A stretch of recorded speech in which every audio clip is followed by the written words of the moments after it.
और कई बार तो ऐसी अनहोनी हो जाती है, तब साधकों का जीवन डोलायमान हो जाता है। और कई लोगों को तो ऐसा, जाने कौन से जन्म के पाप का फल मिलाए, इस जन्म में तो कुछ ऐसा किया नहीं। देखो एक बात समझ लेना कि भगवान का जो अवतार है वह केवल अवतार नहीं, हम लोगों को शिक्षा देने के लिए भी होता है। वेदव्यास जी ने कहा नारद जी से कि हमने अपने जीवन में बहुत कुछ किया लेकिन मन खिन्न है, क्या करें।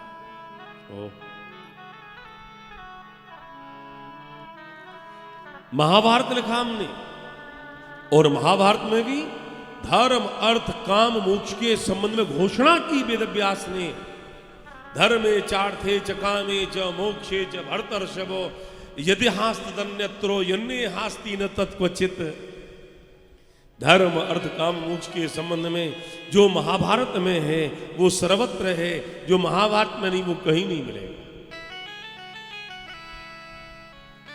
नारद जी ने कहा वेदव्यास जानते हो, इसका मतलब सुन लेना, ये संकेत है जीवन में जब कभी खिन्नता हो तो उस खिन्नता को अपने किसी संत के समक्ष निवेदन करना, समाधान वहां से निकलेगा। और नारद जी से निवेदन किया। वेदव्यास कौन है? भगवान के अवतार है, 24 अवतार में गणना है।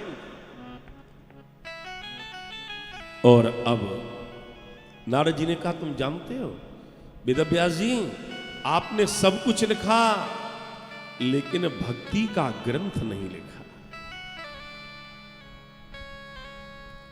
और इशारा कर दिया भागवत लिखो, ये संकेत है यहां पर, आप भागवत लिखो। और एक बात ध्यान रख लेना, क्या? भागवत तो लिखना लेकिन भागवत में किसी को छोटा बड़ा करके मत करना। इदं हि विश्वं भगवान वेतरो यतो जगत्स्थान निरोध संभवा। इदं हि विश्वं भगवान वेतरो, ये पूरा जो संसार है ना, हाँ ये भगवान का ही रूप है, ऐसा सोच करके भागवत लिखना। और ध्यान दे लेना, इससे कोई बचा नहीं है, पक्षपात हो ही जाता है। अरे औरों की कोई की क्यों को व्यासपीठ से भी पक्षपात हो जाता है कभी कभी, बहुत है तो कटु, पर सुन लीजिए। लाइन लग रही हो प्रसाद लेने वालों की, व्यासपीठ पर बैठे हुए व्यास जी प्रसाद दे रहे हो, फल देते जा रही हैं, देते जा रही हैं।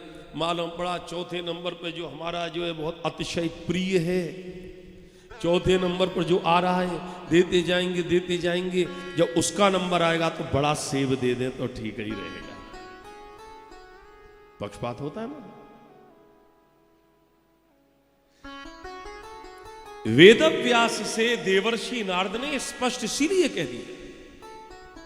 नारद जी ने कहा इदम ही विश्वम भगवान वेतरो यतो जगत्स्थान निरोध संभवा। किसी को छोड़ा पड़ा करके मत रखना। और आप तो महाराज ये आपको गुण कैसे मिला? बोले मैं दासी का पुत्र था, मेरी मां दासी थी और संतों की कृपा से मुझे ये गुण मिला। मैंने संतों की सेवा की और इतना ही नहीं, तब मैं करता क्या था? बोले उच्छिष्ट लेपान अनुमोदितो द्विजयी। यहां पर ये शिष्यों को समझने की बात है। ये बहुत इसकी टीकाकारों ने टीका की है। गुरुजी ने कहा चेला से, बोले एक काम करो, क्या चंदन घिस करके लाओ। अब गुरुजी के लिए चंदन घिस के लाया, कटोरी में लगाया और थोड़ा सा हाथ पर लेकर अपने माथे पे लगा लिया। ये नहीं,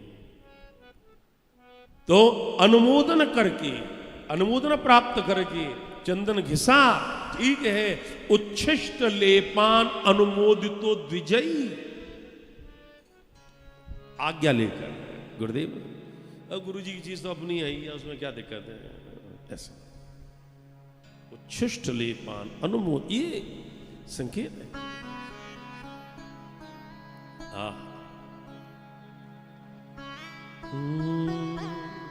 और उन्होंने मुझे मंत्र दिया, फिर